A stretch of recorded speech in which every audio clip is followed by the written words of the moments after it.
This is Duelist bringing you Chaos March action. Sparrowhawk B for Ben, Tranquil in a Ryakan E, Proxima in a Morrigu B, Pabst in a Demo Prime, Chezar in a Demo D, Silvercraft in an Owens F. Opposing them are Sergeant Shocker in a Uller A, Burner in a Warhammer Prime, Kriegden in a Uller C, Ivan in a Novacat A, Bob in an Alice B, and Gnome King in a Rifleman D. The two teams are fighting to go up 2-1 in the Duchy of Small attack on planet, and you will see the tanks have short range and all that fun crap. And this is a huge map, so let's just follow the ground stuff. We can see Burner in them just heading on the ground there. Burner's got some very good experienced pilots, as does the opposing attacking team.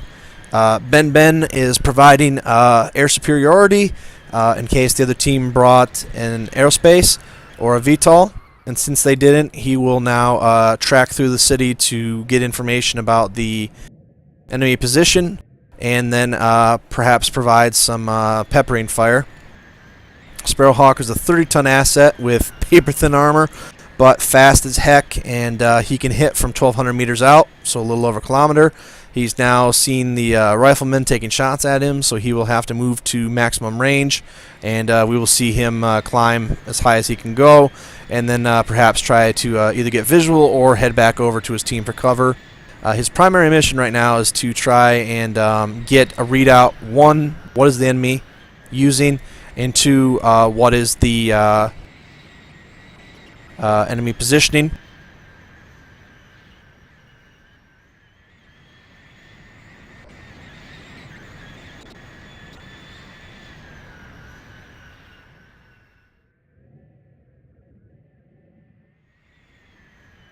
Rifleman taking some shots on Ben. Ben has enhanced optics, so he is going to be able to see them. Unfortunately for him, that Rifleman has very, very good range. You can see the draw distance a bit too low for me to be able to see anything. However, Ben can easily see all of them down there. So he'll just harass them, try to get their attention, and make time for the tanks to move across this ridiculously large metropolis. Starting to turn nightfall, which will be beneficial for Ben because he will be able to. It'll be harder for the enemy to see him. And let's go see what the tanks are up to. Silvercraft's connection should probably hold for the most part. Sometimes has some issues with it going bad. That's why he's in the scout mech. This is Proxima in the primary attack tank. 3 heavy large lasers being escorted by 2 demolisher tanks. These things can take a crap load of damage and do a lot of damage, but they have to be at 400 meters or less to do their maximum power. Tranquil wins joining them, and Ryakan, which is always dangerous, and also a scout. They are setting up to spring a trap. They're going to have the tanks set up and power down inside of this base, and then have the Ryakan pilot stay on with his radar on. And if they can get the enemy close enough, they will move in and alpha. Joined your channel. Are we allowed to go into bases? You're allowed to go into anything but your main base. So you can't go into the base that you spawned at, but you may go into any other base. Alright, fair enough. User left your channel. I am Duelist. I am your supervisor and announcer for this evening. Let's take a look at the other group. A lot of firepower here. Those tanks will be able to KO those Ullers in a hurry.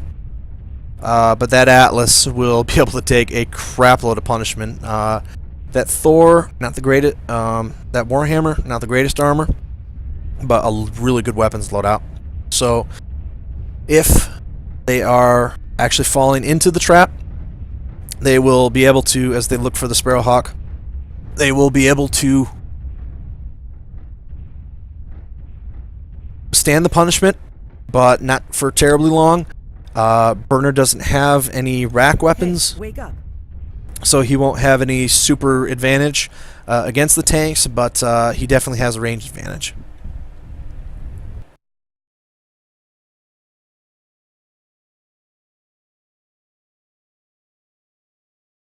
Channel Own switched. playtime. This is Duelist. Duelist, real quick, can we we are Passive Anything- we are allowed anything- to, Anything but your main base. anything but our main base. User Okay, that's joined fine. your channel. Cool beans. Okay. Solitaire near my position. Channel switched. That is a part of my job here to provide answers when they have them, and to make rulings during the battle if there's any questions. Let's see if Gnome King's following. His weapons range is... oh, the rack 2, 800 meters are down. Ben will just be simply dead.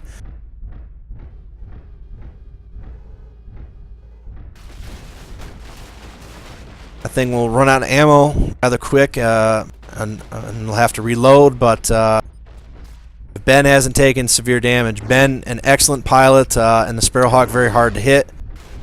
Ben has the range on him, and if he decides to start attacking, Ben will simply just go to the ceiling of the map and will move in and pepper him from his 400 meter range advantage. He's simply just trying to keep them busy right now.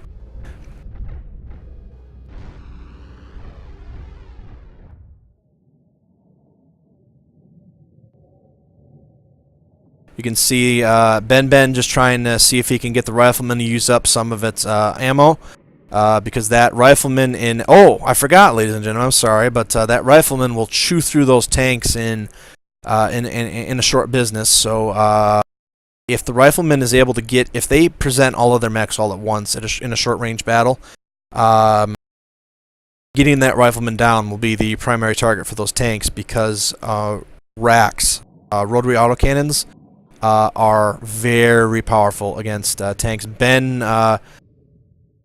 keeping them busy, trying to provide their makeup position, and as we fall into nighttime, we've fallen into night, it'll be harder for them to locate Ben, so Ben will have some more freedom to move around.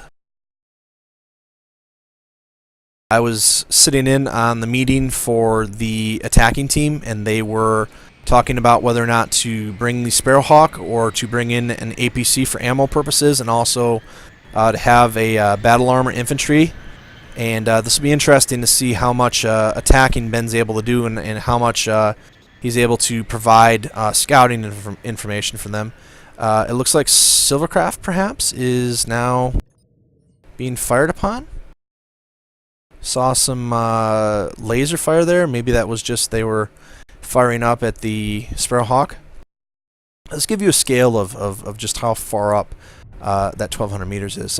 You can see they're going to stick to the highway, so it's harder for Ben to move in and get a direct overhead attack. But at the same time, this also means the rifleman will not be able to easily fire back, so Ben might be able to move in from an angle. This is UrbanJungle, a huge map, simulating basically a city. Perhaps like, say, San Francisco or one of these other bays. Ben's still able to get his attacks in from an angle, as I suspected.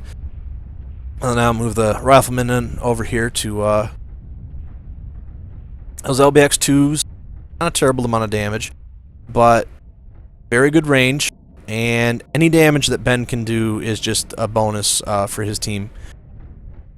Less things, less armor to chew through.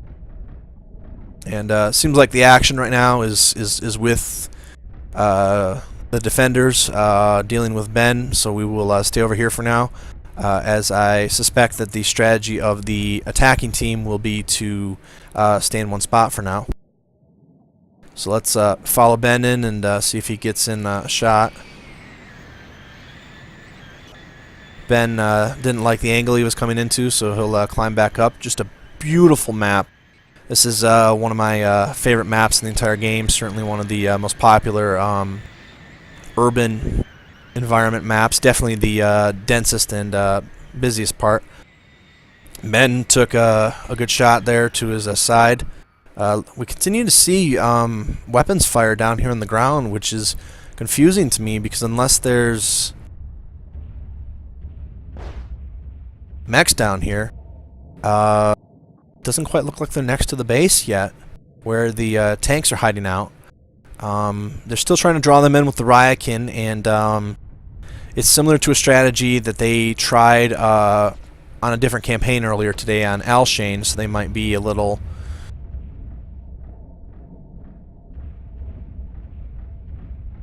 Perhaps they're firing their weapons to get Ben's attention and draw in the tank, or perhaps they have found...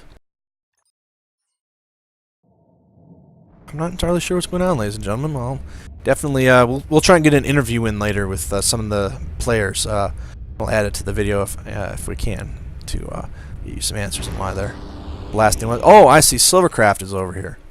Silver scouting and in that little Owens, which has good range at 500 meters. He's just trying simply to get out of there because he will die a quick death if he's not careful. Now, let's see if his movements, if his connection is holding up. He's taking a couple of hits. Owens, fast. I mean, certainly at 35 tons, able to take some hits. Very powerful for the weight. Unfortunately, his connection has partially gone. So hopefully he's created enough distance for himself as we move out and take a look. I believe he's trying to perhaps act as the bait to draw the team in now. We're got to be a good 10-15 minutes in this maximum of 30-minute battle, so let's see if we can get a time update here in a minute as I try to track Silver. Why don't we see what the tanks are up to? Started at 80:00, so 13 minutes in. The teams have until 50:00. Our rule in this event is if the two teams have the same number of carrying assets at the end of a match, there is a tie.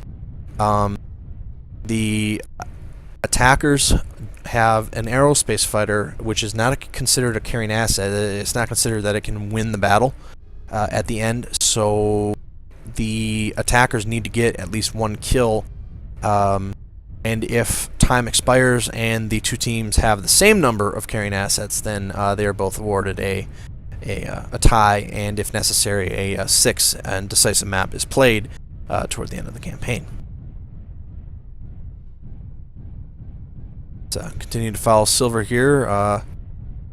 Connection seems to be rather stable. This is a huge parking lot and one of the best places to fight close range battles in this map, but for him being out on his own without support, he has to be very careful here. The tanks, as expected, continue to wait for an ambush. Meanwhile, Bob and the mighty Atlas works with his team to move up to the highway for protection from ground assets, but at the same time will expose them to the Sparrowhawk if it's still alive. They are working the edge of the map a little bit, trying to get up in there.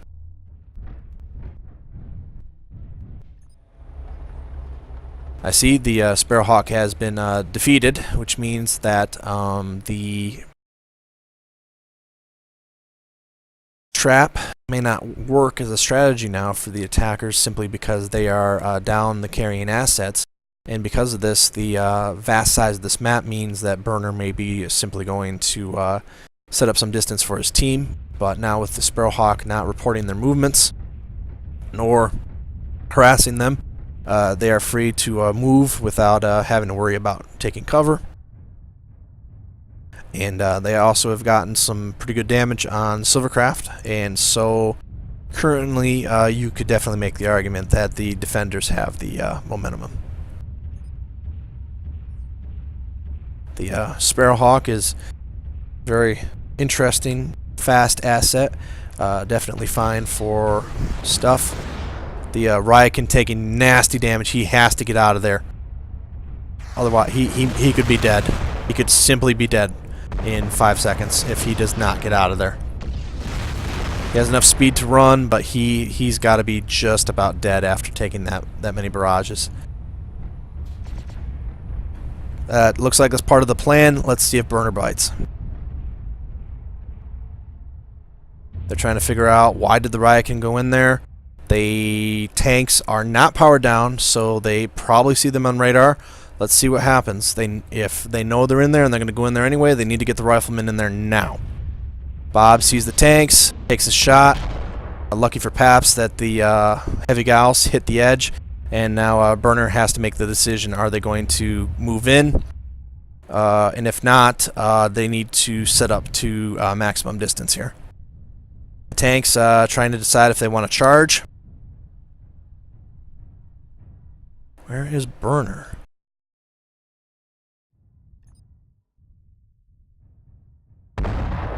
We've had either a disconnect. Looks like we've had a disconnect. Oh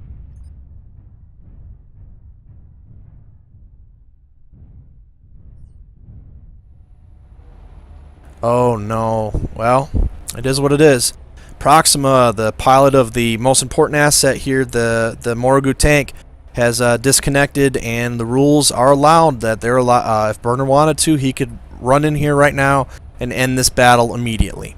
So it'll be up to Burner to decide whether or not he wants to wait it out, wait for Proxima to get back in there and take their chances, or if they're just going to head immediately in and attack. More than likely, if I were them, I would get this battle over with and move on. You have the advantage. Hit your enemy while they're down. They know Proxima's disconnected. They might not know what asset it is yet, but the problem is that if they decide to attack, they will discover that Morogu in a heartbeat, or that Morogu will despawn. And unless they're able to spawn into that base, it'll take forever for Proxima to get in there using a harasser or on foot, which are the two allowed methods. And so this will be completely Burner's decision. Will this match end right now?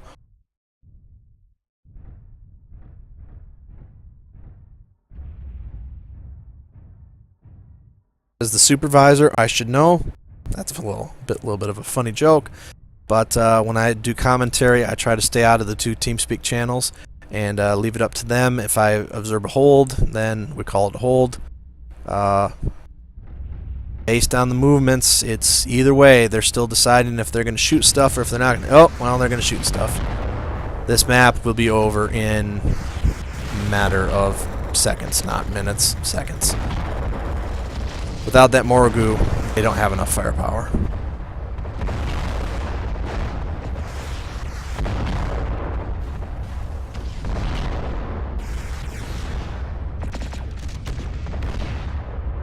Interesting strategy to try and hide the assets and wait, but for that strategy to work, you can't have the enemy team sitting immediately outside of you while you're down your 85-ton assault. So they're just trying to keep them out of there and hoping that Proxima, who is now reconnected, the tank's either going to despawn or he's going to get killed on his way back. I will be surprised what happens here. You can see, yeah. Chezer's demo down, and they're just trying to buy time now. Proxima has made it back. Depends on how much damage they've done. The only way they do this is if that Morogu moves in on the front line and Paps can stay alive long enough, and that Morogu just absolutely destroys anything in its path. If that doesn't happen, this is over. Paps doing everything in his power to carry his team while Proxima's not there. And now tanks. The two teams exchanging fire, moving out, moving in, and at this point, Burner can just tell his mechs, "You head here, you head there," and he can even sacrifice some 2 or 3 mechs and still be fine. Bob took a pretty nasty hit, but unfortunately, that's an Atlas, and that thing is gonna do some good damage. Kudos to Burner and the defenders right now. They are utilizing an excellent strategy of teamwork. And let's see what happens here. Silvercraft trying to provide cover. Now they were able to, what were they able to get down here? Okay, they were able to get the Thor. They beat the living hell, excuse my language, but they beat the crap. They took off Ivan's arm, but the odds are still against them. That Morrigu is going to have to continue to destroy worlds. They took down the Uller, but it's still quite a bit of firepower they're having to fight. The Rifleman is still available. Ivan is dangerous even with only half his mech. Plus Bob and an Atlas. Paps probably heavily damaged. Tranquil Winds is Aikin took significant damage earlier. Right now the Morrigu is the only thing that has largely untouched armor. And now with Burner, the drop commander down, Bob probably taking over. Ivan and Bob, the two highly skilled pilots, will have to decide what they're going to do here. The Morrigu is taking significant damage now. In order to carry this, they're going to have to take out Ivan's arm, and then be able to do that. They'll have to concentrate all their firepower. Proxima's down. This is over. A valiant effort, but ultimately at the end of the day, just too much teamwork and too much firepower there. Demo's heavily damaged. It's gonna try and take Ivan on his way out. There goes Pabst. Pabst, I salute you for your high amount of damage you were able to cause. As the only pilot left is Silvercraft, and Silvercraft will move in and do what he can. Excellent strategy by the defenders, led by Wolverine's Rebirth Burner, in positioning and teamwork, and ultimately that is why they're going to win this battle, because they were able to take down the aerospace scout, find where the enemy was, and then once they did, they calmly moved in, and it's not falling for the trap. They were able to utilize all of their mechs and position well. An excellent battle by both teams. As you can see, even with the loss of the Morrigu early in the battle, the two tank pilots gave it everything they had with the Demolishers. And Silvercraft providing good information for them as the scout once Ben went down. And Silver's certainly going to try some hit and run tactics. But that Rifleman, even as a Rifleman, still has enough armor to take care of things. So more than likely, Silver's going to go down, and the Wolverine's Rebirth, representing the Capellan Partisans or Scythe Triumvirate, are now officially in the books, up 2-1, and we will see you next time on the Cast March Network for more crazy, awesome action.